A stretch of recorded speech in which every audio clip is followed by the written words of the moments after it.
Welcome to the Blogger Genius Podcast, brought to you by MiloTree. Here's your host, Jillian Leslie. Hey guys, welcome back to the show. Today I'm here again with my friend and MiloTree community manager, Paula Rollo.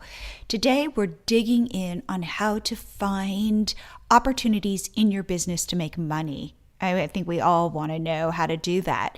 What we're going to talk about is how to find what's called product market fit, where you find something that connects with your audience, where they're willing to pay.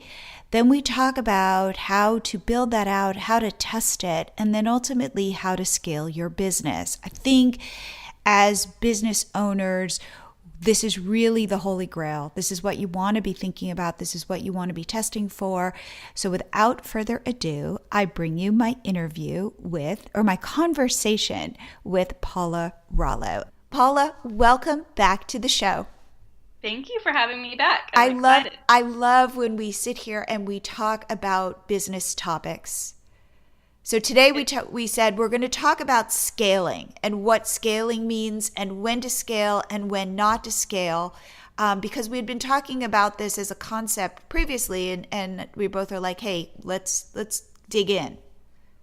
Absolutely. I think that scaling is like one of those words that entrepreneurs use constantly, and we start throwing it around and no one ever defines it or tells us what it really means, but we all kind of just act like we're doing it. So can you quickly define out for us what scaling is? And like, I'm sure there's like a dictionary definition, but like, what's the context that we're going to be talking about it in today? Yeah, I would say that scaling is you want to be scaling your business when you have hit what I call product market fit. And product market fit is hard to find, but it is when what you're trying to do connects with an audience, especially if they're willing to pay for it or they're willing to come back for it, that kind of thing. And so we spend most of our time looking for product market fit, testing stuff for product market fit. And then once you've found it, it's kind of like digging for gold. And then you find your gold, and then you want to figure out how to put systems in place so that you can then you can get that gold automatically without having to work as hard. That totally makes sense. So there's a timing element here that I really want to spend a lot of time talking about, no pun intended, but it just happened. Yes. About when to know that scaling is the right choice. How do you know that you have struck gold and this is something that you should scale? Okay, so what's a good marker or two to look for? So a couple things, which is, so one way I would say this is not the right signal to scale is I'm going to create a product, and let's say I'm going to create an ebook. And what I'm going to do is I'm going to ask 5 friends, hey, would you buy, if I created this ebook, would you buy it? Mm-hmm. And 5 friends say, yeah, I'd buy that. Because the truth is they're your friends and they're going to tell you that they're going to buy your book. Mm-hmm. And so therefore I would say, no, that's too early to scale, because people will tell you what you want to hear, especially if they're your friends. Yeah. Another way to think about doing it is to put up a landing page for your book. And you can say, you can do it a variety of ways. One is you literally put a buy button on the landing page and see if people click it. See if people, if you could get somebody to open up their wallet and put their credit card information in. And then guess what, I've got a product. Now, what you can then do is you can email them immediately and say, this is still, I'm still working on this. I'm going to refund you your money now, but I am going to, reach back out to you once this product is live. Or I'm going to give you a 50% rebate, and I'll have this for you in 3 weeks. Is that okay? Or a month, or whatever it takes. But you really want to make sure that you're not just getting signals that your whatever idea is working, but that you're getting real information, confirmation that it's working. So let's say you decide, I'm going to start a blog and it's going to have a certain topic. Let's say tidying up. because that's such a big, and you're going to somehow have your own spin on sparking joy and whatever, and you put it up there. Well, you see whether, and you do some pinning and stuff and see if you can get some traction, or if people are like, I'm over this, I'm really not going to show up for this. And so that you're always looking for these signals, but you want to make sure that the signal is strong before you start A, investing money, and B, investing time. And those are two elements that I would put towards scaling. Like once you do strike gold, then you want to figure out, okay, how can I do this? And how can I get my systems in place so that I can continue to, and people talk about it as a flywheel, get my flywheel going. If you've ever taken a spin class, you know what I mean by that flywheel. Mm-hmm.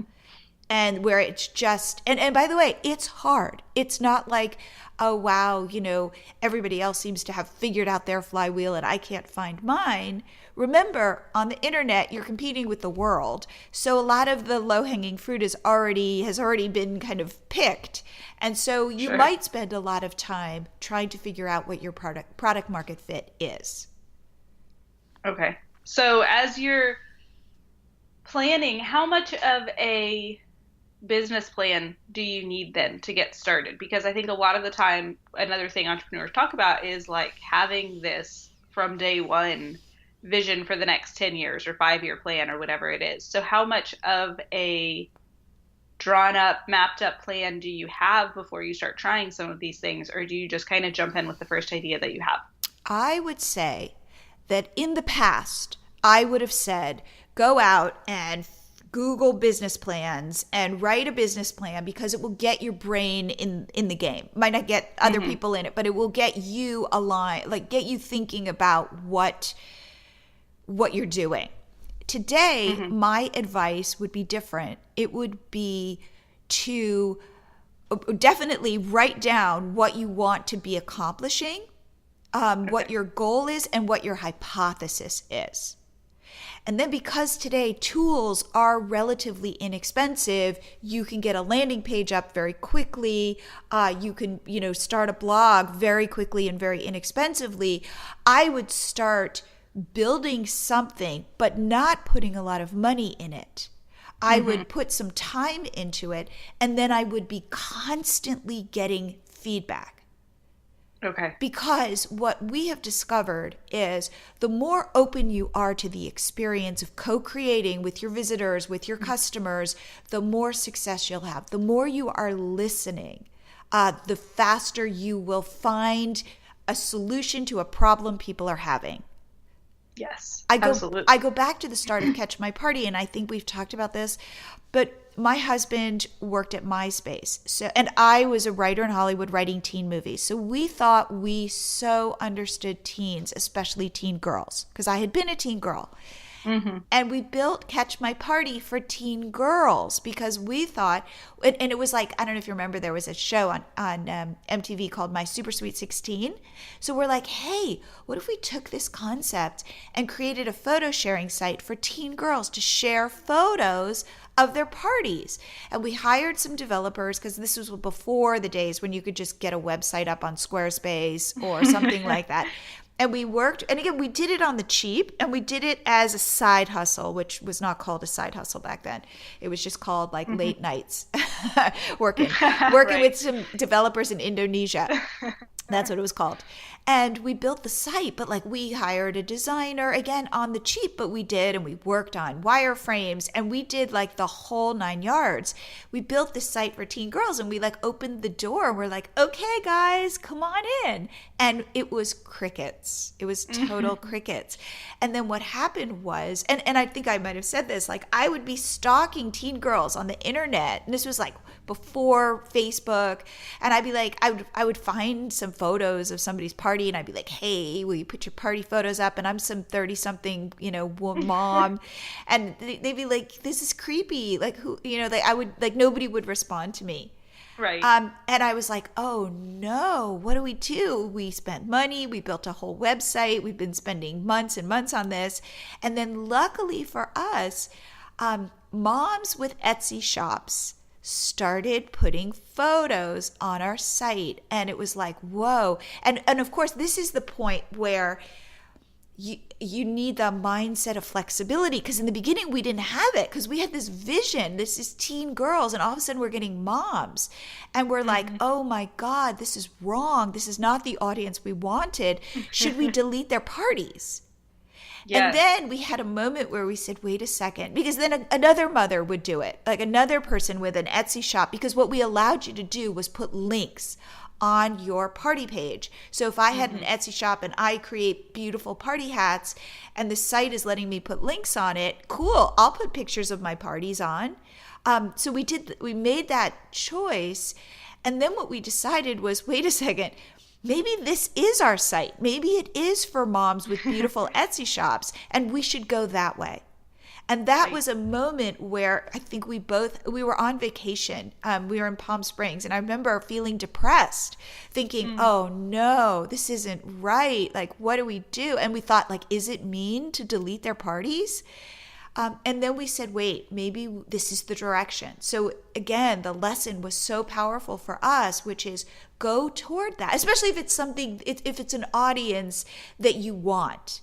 Whereas if it's an audience that all of a sudden you're like, whoa, I don't want this audience, then you need to pull up and go in a different direction.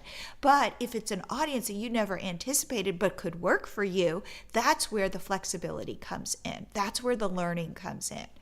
And that's where the nimbleness comes in.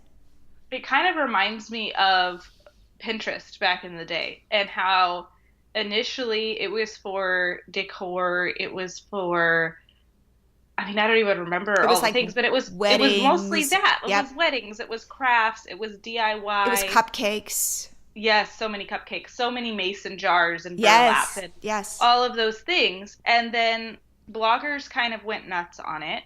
And I felt, and I think a lot of, if you've been around a while in the blogging industry, you remember this feeling a few years ago where there was just this tension with Pinterest, and we felt like we were fighting against them, and they were trying to put a few things in place. Right, that more the were content making creators. It really hard for bloggers. Yep. And they were kind of trying to butt us out for a minute. Or it felt like that, yeah. It felt like it, yeah. Like, I don't have any inside track to Pinterest or anything, but it truly felt like they were trying to kick us out and go back to being, what they had initially envisioned, which we had turned it into something else. Right. For better or worse, that's what we did. And then they pivoted and they said, you know what? We exist because of these people. Yes. All All of these bloggers have brought all their people to us. We've actually been in the room with Pinterest where a Pinterest representative actually said this, like, we exist because of bloggers. So that I can say for sure. Yeah. But they had to make that choice as well, to take what had been a good idea and was a fine idea, but then they got thrown this other thing, and they could have shut us all down. Right. And they could have stuck with the initial niche that they had in mind, and then they chose not to. Which was their, I guess, version of scaling in a new direction instead of just focusing on growing in the exact way that they had planned to grow in. Exactly. So that's why, weirdly for us, I think of planning in terms of 6 month increments. And so, like, do I believe we will go out of business in 6 months because we have no plan? I don't. I'm assuming that things will continue to move forward. But I am not going to lock into a plan, because everything changes. It's that saying, like, the only thing that is consistent is change, right? The only thing you can rely on, it's change. And if you, like, it's like if you work in the internet, you have learned this lesson hard. That change, it is just constant change. So I don't think that it is possible to map out a long-term plan and think you're really going to stick to it. Yeah. Now, it might be good in terms of your vision for your business. Like, this is where I want to go. This is the direction. Like setting life goals. For example, I want to figure out how to make an income on the internet so that I have more money for my family, or a more flexible lifestyle, those kinds of things. Like, those are goals that I think are really powerful, because they will fuel you when it sucks. And when you want to give up. Right. But in terms of saying, hey, I'm going to hit these revenue numbers, that's not necessarily going to happen in the way that you think it might. Hopefully you make more than you thought. Right. Or to think my business will be here and I will have 4 ebooks and this many, like the details, I would say, not to focus on how those, like that you think you're going to actually hit these numbers. I don't think that is realistic. Well, and I think that it comes with maybe breaking 2 pieces apart, because we have this, on the one hand, you should know who your audience is, you should know who you're addressing, and you should know how you're solving problems for them, right? We've talked about this in previous podcasts, so I'm not going to go into audience, but that's one piece. And I think that piece can remain the same. You can always know who your audience is, and you should always know where you fit into their life. But the way that you package up how you solve the problem for them will change. Yes. And so, like, even mentioning ebooks, like I've written, I don't even remember how many ebooks, to be honest, a lot. And they used to sell better than they do right now. Yep. But I could take one of those ebooks, if I so desired, and turn it into a webinar, turn it into a video course today, right now. And that would yield me many more sales than an ebook would right now. Absolutely. And in fact, so it's not my vision that's changing. Right. But it's how I'm packaging up the way that I serve my audience. And that's the piece that will change constantly as long as the internet exists. Absolutely. I was talking to another blogger and he too was saying his ebook sales are down.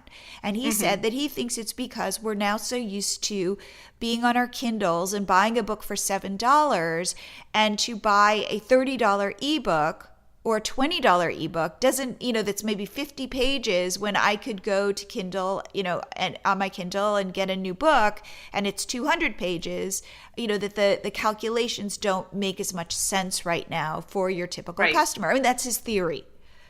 But he too was saying, of course there's going to be exceptions, but I would say it from everything I'm seeing, that's the same. Okay. And so therefore you're right. Like, people are more apt, let's say, to buy a course, or to do some sort of mastermind with you, or or a live program where you walk them through it and everybody shows up at a certain time or whatever. You're right. The packaging will change. However, if you've cultivated this audience, and you know them and you know their pain points, then you can continue to find ways to solve those problems. So for example, let's say you started your blog when your kids were really little, right? Yeah. And one thing that's interesting is you've had an audience of people who have been with you for a long time, and chances are your families have been growing up together. Right. And the stuff you're facing today is very different than the stuff you were facing back when they were infants. Yes. But you can then grow with them as you're solving problems for yourself that you would never have thought to solve, because, you had an infant. You weren't thinking about a 5th grader. Yes. And that's something that so think about your business in this dynamic way. You're growing, you're changing, your life is changing. So see if you can find an audience that can change along with you, that's in those natural life progressions. Are you a blogger or entrepreneur whose traffic has taken a hit due to those ever-changing social media algorithms? Have you heard that the real money is in your email list, but you don't know how to increase your subscribers? Do you feel overwhelmed with trying to grow your social media followers and trying to be in all places all the time? If any of these describe you, I want to share a tool that will increase your social media followers, grow your email list, and bring in more traffic to your Shopify or Etsy store.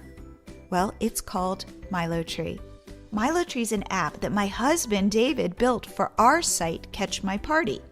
So when we began Catch My Party back in 2009, Facebook was sending us loads of traffic and we were growing like crazy.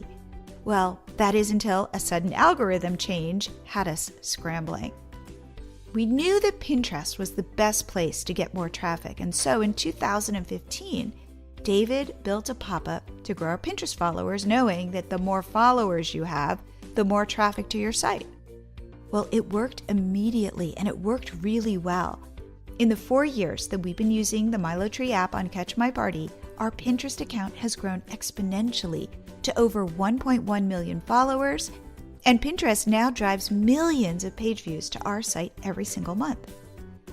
Then in 2016, we decided to roll out the MiloTree app to help other online entrepreneurs and bloggers.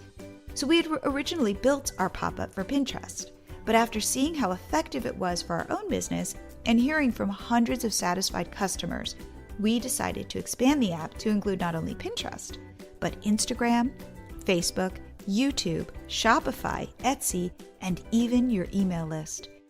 MiloTree is easy to use. It can be installed on your site in under 3 minutes, even if you have zero design or technical skills. And as fellow online entrepreneurs, we understand the importance of site speed and staying in Google's good graces. So MiloTree was built to be lightning fast and Google friendly. The MiloTree app is also customizable.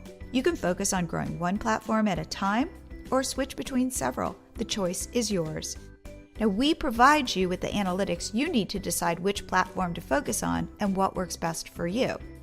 Right now, you can get your first 30 days for free. Just go to MiloTree.com to sign up for your free trial. And don't let anybody tell you that traffic doesn't matter. It matters a lot. Whether you want to work with a premium ad agency, go after larger brand sponsorships, or simply have more people to market your own products to, your traffic must be growing. If you are not converting readers into followers and subscribers and customers, you need to change your strategy, because if you keep doing what you've been doing, you'll keep having the same results. MiloTree will get you the results you need, but it can't help you unless you add it to your site. So take the first step today and head over to MiloTree.com and start your free 30-day trial. There are no contracts, you can cancel anytime. And as a bonus, once you sign up, I'll send you valuable business tips each week to help you continue to grow your business. Also, if you have any trouble installing it, we're here to help you. You can't be everywhere all the time, so let MiloTree work for you. It's fast, it's easy, and it gets results. So what are you waiting for? Get your free trial today. Go to MiloTree.com. So would you say that it is not the right time to scale if you do not feel like you have a, for lack of a better word, intimate relationship with your audience? I would say product market fit is the most important thing, because if you can find that and you don't even necessarily know who's showing up for your product, I would say dig in and try to figure out who's showing up. But sure. I would say if you are seeing your bank account increasing, it's time to think about scaling. And I would also say you've got an engaged audience, but somehow your products aren't connecting with them, then to assume that somehow more of the same audience is going to show up and then all of a sudden start to buy your product, I would say that's probably not necessarily going to happen. Mm-hmm. So I would use the fact that that your traffic is growing substantially, or people are opening up their wallets and typing in their credit card information. Like, those are signals, rather than love letters from 3 people that go, "We love you. Oh my God, we love you." Meaning, develop that relationship, because those people will give you insight into problems you can then solve, where people will pay or people will show up in big numbers. Yeah, it's true, because people don't always put their wallet behind things they love. Yes. And that's the sadly frustrating truth. I know that there's certain posts on my site that I always get love letters about, and that people will tell me, "This is the best thing you've ever written. I've been reading your blog for years," and blah, blah, blah, blah, all of this stuff. But there's a specific post I'm thinking of that has gotten, I think, 250 views ever. But those 250 people thought it was the greatest thing ever. But there's no way, I can't sell anything on it. It's never going to be viral. But those people sure loved it. But they wouldn't have purchased anything. Exactly. And so right. There's that frustrating piece of, you can have something that your audience adores and you knew that your audience would adore it, but there's just no future scalable event there. Right. Now, one thing you could do is create, and this is the thing that I think is really important as a blogger, as a shop owner, as somebody who sells stuff, somebody who's a content creator, is to, as much as you possibly can, pick up the phone and call them. I'm doing that right now. That pains me. I know, but I will tell you, it pains me too. So we are working on rolling out a pop-up that what we notice is that people use MiloTree, and then they will also use a second pop-up. And we feel like, wow, people are hacking together a solution. Maybe we could create that solution. So what I've been doing is I've been seeing MiloTree on people's sites, and let's say then they also have an email. We have an email pop-up as well, but we don't have two pop-ups showing up in one visit, right? So somebody can come to your site, you can set up your email pop-up, it will show. They come back to your site the next time and they'll see your Pinterest pop-up. But people have been wanting an email pop-up and our, let's say, Instagram pop-up to show, maybe not directly on top of each other, but to show during somebody's visit. And what's happening is, because people are hacking together their own solution, one pop-up could be showing on top of the other pop-up, or they could be showing at the same time, or they've got all of this script, all this stuff on their site. And, we pride ourselves on how light and lean and fast our pop-up is. And so, you don't want a bunch of JavaScript mucking up your site, slowing down your site. So we're like, wow, maybe we could solve this. In fact, by the way, if somebody out there wants to talk to me about this, please reach out to me at Jillian@milotree.com, because I would love to get on the phone with you and talk to you about this. So what I have been doing is I have been discovering people who have hacked together something, and I have emailed them and said, hey, it's Jillian, well, could I talk to you really quickly for 15 minutes? Just I want to hear about how you think about this, because we don't want to build something, we don't want to scale it without knowing exactly how people would use this. And I have now talked to 5 people about it. And I have a list of other people who I'm waiting to get back to me, or we've scheduled a call, just so that I can more intimately understand how they think about this. Because we have our own preconceived notions, which is we wouldn't want 2 things popping at once, but who are we? What we're noticing is we might be in the minority. So you have to always check your own assumptions to make sure that they're resonating with your audience. Well, and I like that what you're saying too is that you're going to the source and finding people who are dealing with this problem. Because you could have just come to me, for example, and I would have been like, no, Jillian, we should only be using one pop-up. Right. Because that's my opinion. Right. Or you could have gone to a group of bloggers just at random who are probably going to, tell you a lot of the same thing. Because in all of those groups, just once somebody states an opinion, it's a pile on. And everybody agreeing. Right. But instead, you're going and having private conversations where people can share what they actually think. And how they've actually solved it for themselves. Exactly. And what they were trying to solve, what they think they're solving. Right. Because you might actually be able to solve it better for them. Exactly. So if they're able to express their actual problem to you. Exactly. So one woman I talked to has an enormous email list. She's a food blogger, and she sends her posts in an RSS feed, which means it's automatic, to her subscribers, and gets a ton of traffic for that. She also works with brands, and therefore her social media accounts matter, like Instagram. So for her, she's got this huge email pop-up that shows up and says, join my list. It's not obtrusive, but it's big and it's right there. And because that's her most important moneymaker.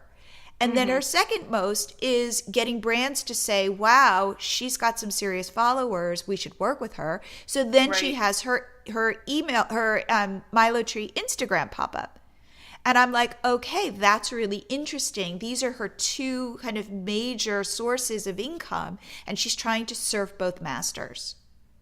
But because of this, they're not necessarily in sync. There's a lot of code on her site, and maybe we could solve that.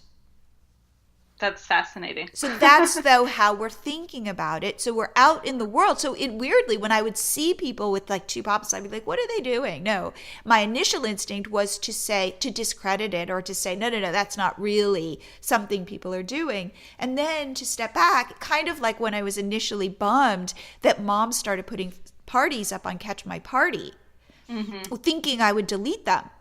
Right. Kind of like when in the beginning with MiloTree, like, no, you're not using the product correctly. We have an email pop-up. It'll just show the next time.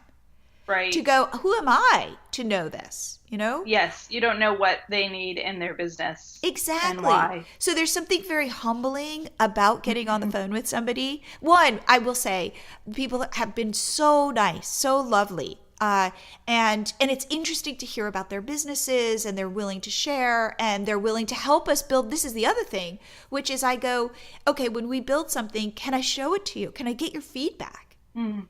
And then Oh, that's so they're cool. willing to go, absolutely.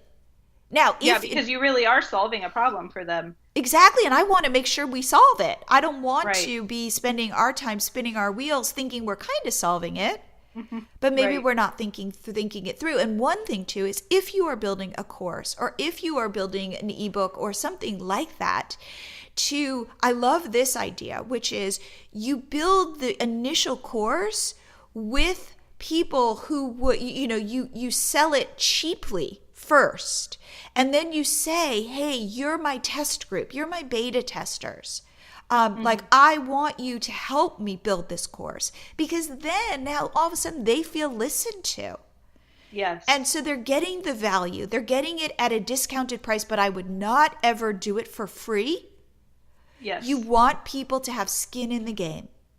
Exactly. But then you can get these people to be your evangelists because they feel like they have a vested interest, that they're part of this.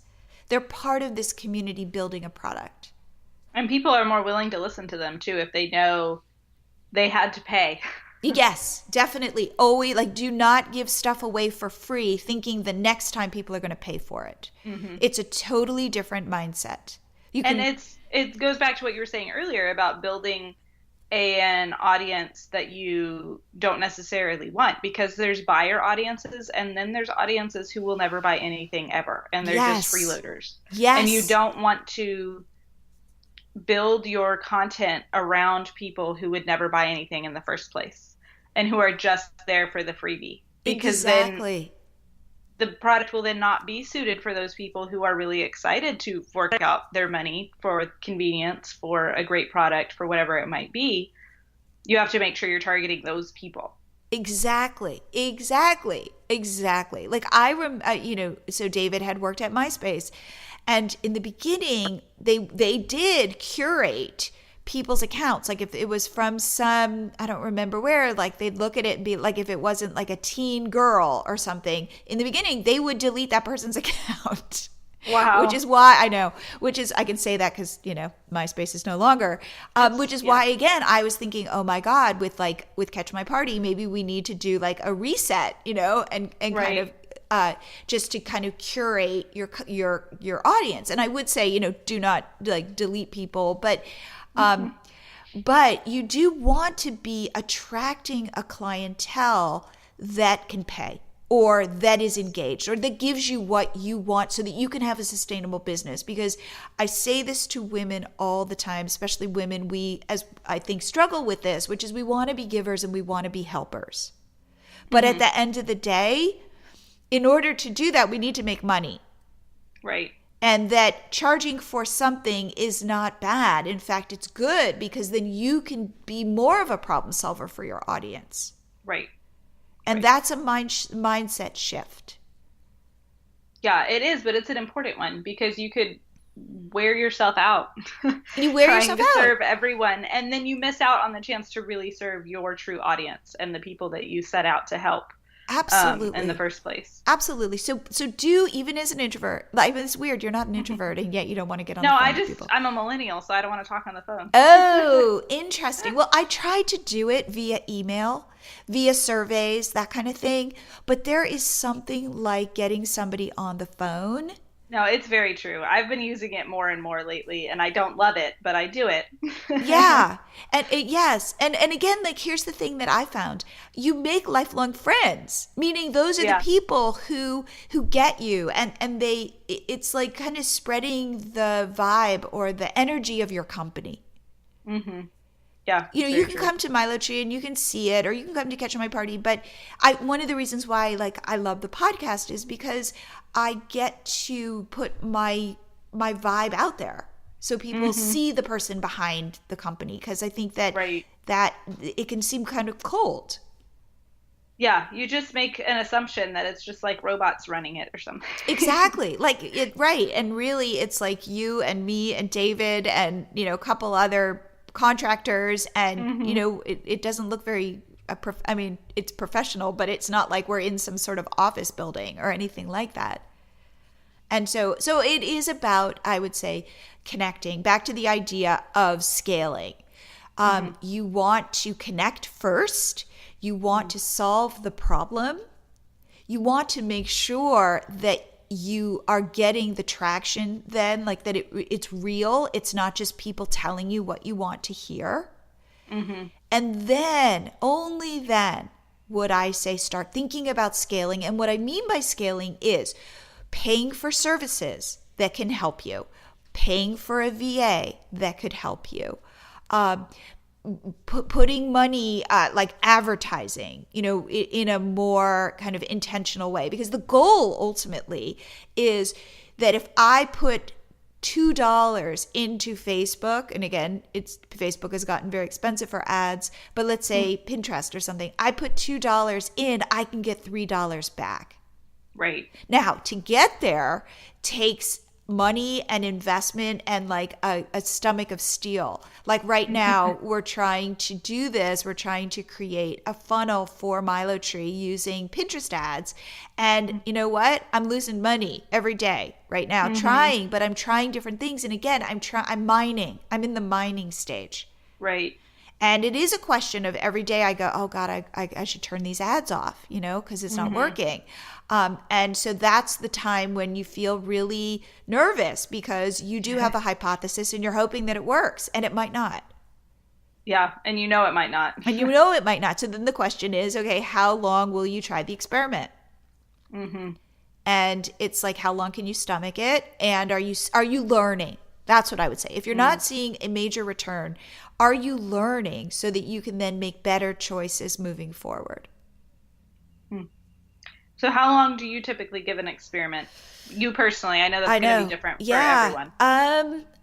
I will, a lot of it, to be honest, is kind of just like a feel for how it's going, meaning, it's a very good question.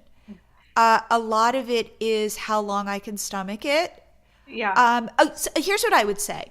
One thing I have learned is that a lot of times, if we've gotten early traction, it's definitely a signal. Oh, wow, this could work. Okay. I tend so I will just kind of see and like take the temperature of this experiment and go, oh, are people responding? If they're responding, Hmm. then I go deeper. If they're not responding, I tend to pull back more Okay. quickly. So I don't know if that's a specific enough answer, but that's what I would say. It's like a sixth sense. Yeah. You're very in tune with your audience already, though. And I think that goes back to that we were talking about earlier of having a very good idea in mind of who you're talking to and what they need. And so you really are just trying out the packaging.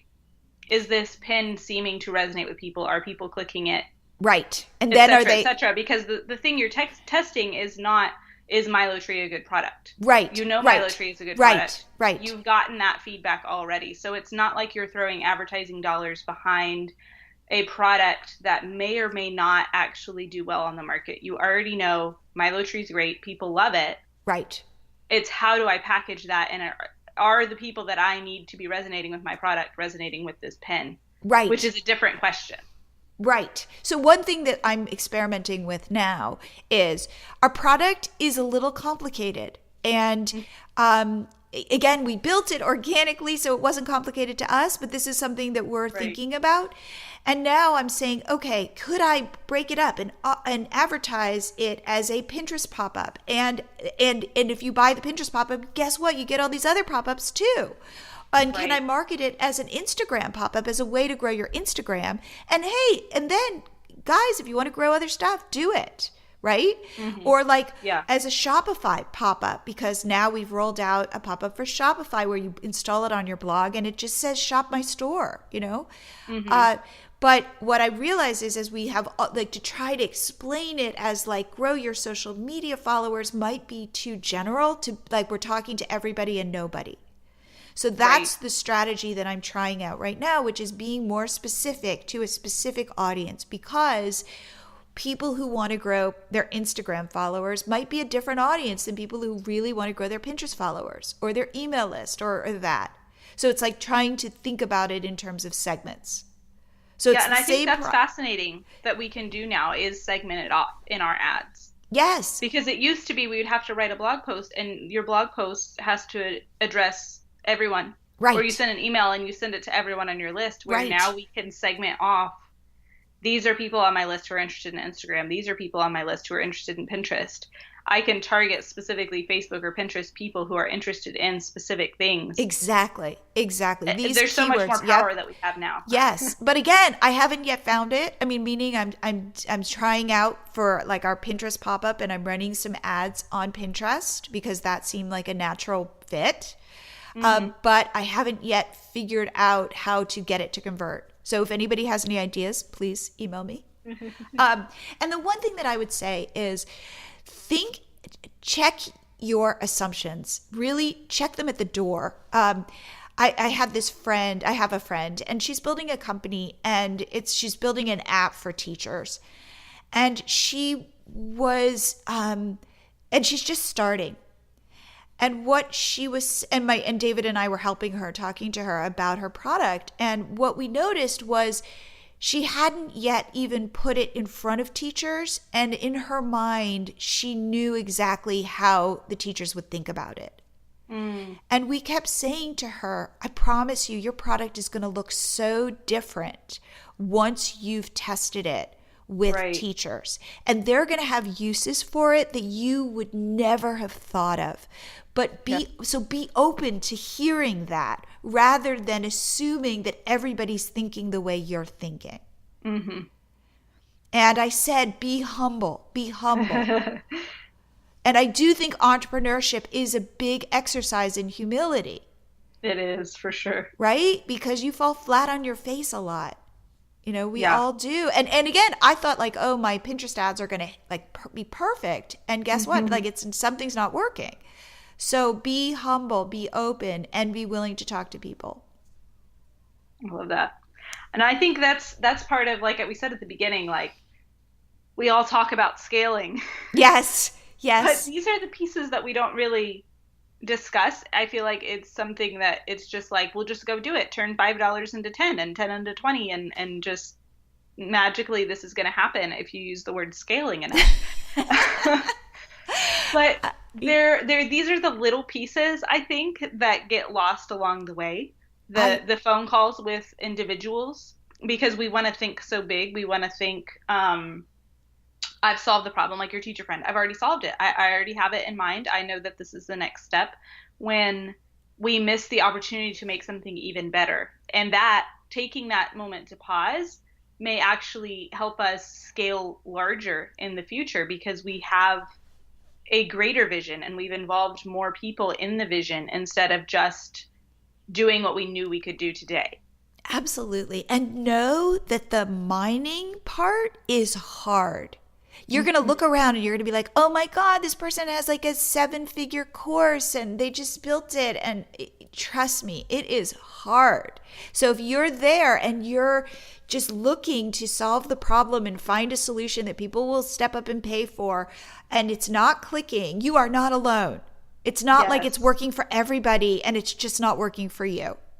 Yes. And you don't know how many years they spent mining before they have their 7-figure course either. It is capturing lightning in a bottle.